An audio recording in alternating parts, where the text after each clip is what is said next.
Hello? Is this thing on? Okay.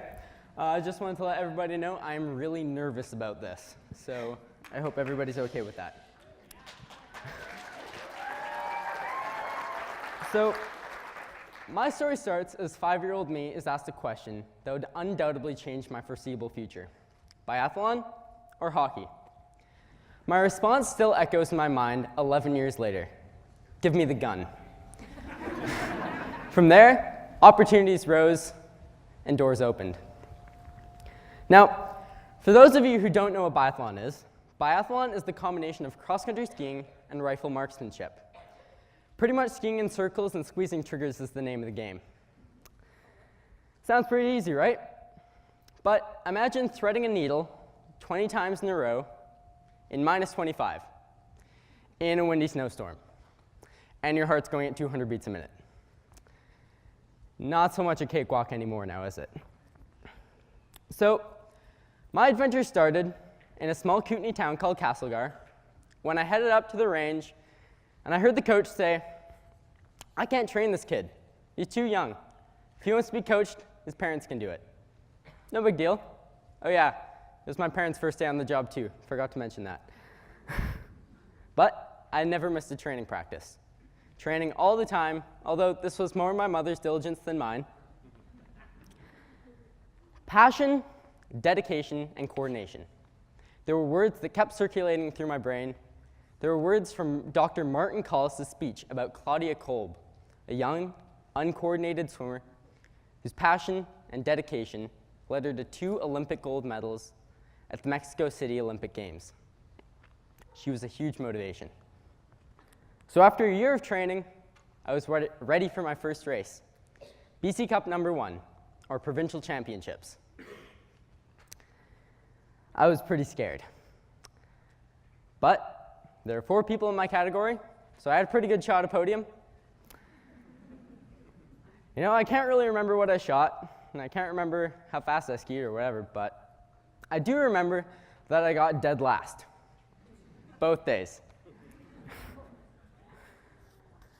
I also do remember that on the second day, I was beat by Emily Dixon, who recently took 2 gold medals at the coveted Canada Winter Games.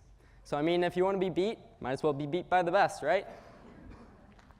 But I kept training, week in, week out. It was hard, but I persevered. The next race, I must have had the luck of God or something, because in a race of 5 people, I managed to beat somebody, and I got 4th. Woo! But if you could have seen me, it looked as if I just won an Olympic gold medal. Yeah, I know. So since that was the last race of the season, I headed back to my small Kootenai town, and we had a new addition to the team, Anna Apel. Anna had just come back from the coveted North American Cup, where she'd placed 15th. An unbelievable result, and honestly, I couldn't believe it. It was awesome. It was such an honor to train with Anna. I was 7, she's 16, but just watching her was such a treat. After a year, I had to bid adieu to Anna and to my small Kootenai town because I was moving to Squamish, British Columbia. And only 2 years from the Olympics. I would get to breathe the same air as some of the world's best athletes. And little did I know that soon they would become my best friends and we would share lifelong memories. But more on that later. So with the new town came a new team, West Coast Nordics, a Nordic team, the real deal. And although I was the youngest on my team, my coach said that if I worked really hard and I persevered, I could have a secure spot. So my coach introduced me to Ilmar Heineke. He was at the time the national team coach, and he later introduced me to Megan Tandy. Megan was a 2010 Olympian. She was the favorite for a medal, and she was the Canadian national champion. When I met her, I was in heaven. So she taught me technical aspects of my sport and ways to gain an edge on my competition. And it was a great time. I'm still really good friends with Megan. So after the Olympics, she didn't take home a medal, but she did take home some really awesome results. And left for me was the beautiful Whistler Olympic Park, the best range in the world for me and my team to train at.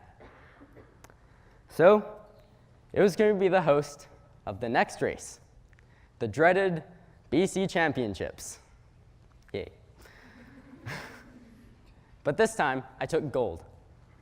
It was an excellent race for me, and I was ecstatic. Since then, I've always had the desire to push myself further and further each and every day. Now fast forward to 2013.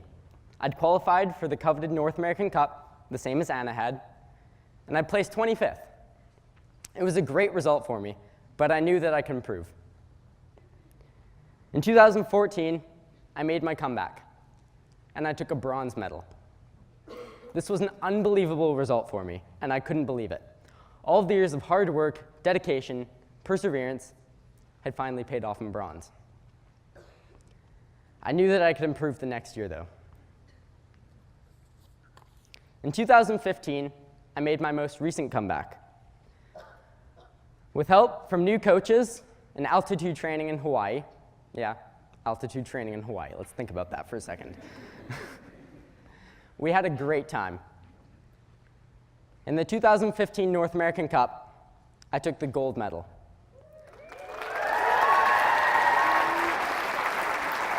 Setting the North American shooting record as well.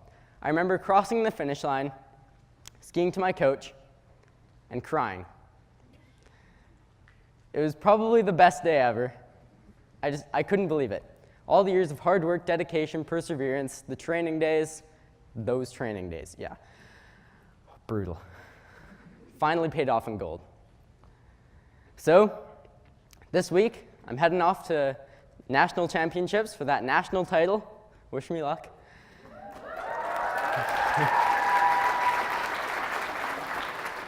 So, if I can do it, you guys can do it too. Find what you love and be it. Live your dream. Thanks.